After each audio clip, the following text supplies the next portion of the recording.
Hujan lebat yang mengguyur wilayah Gianyar dan sekitarnya sejak Senin 11 Juli pagi membuat sebuah pohon di halaman kantor Damkar Gianyar di Jalan Legong Keraton Banjar Peteluan, Desa Temesi, Kecamatan Gianyar tumbang. Pohon tumbang tersebut menimpa kantor UPTD Meteorologi.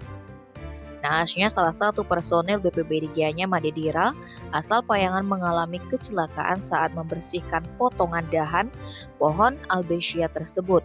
Tiba-tiba dahan pohon dengan diameter kurang lebih 40 cm yang berada di atap bangunan menimpa leher korban.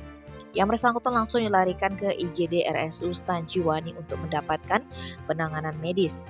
Berdasarkan informasi yang dihimpun di lapangan, peristiwa itu terjadi saat para pegawai sudah berada di kantor dan menjalankan tugas seperti hari biasanya. Tiba-tiba terdengar suara gemuruh dan pohon di areal kantor damkar. Ternyata pohon jenis albizia berdiameter 1,5 meter menimpa atap ruang pertemuan serta balik bengong dan mobil operasional kantor tersebut.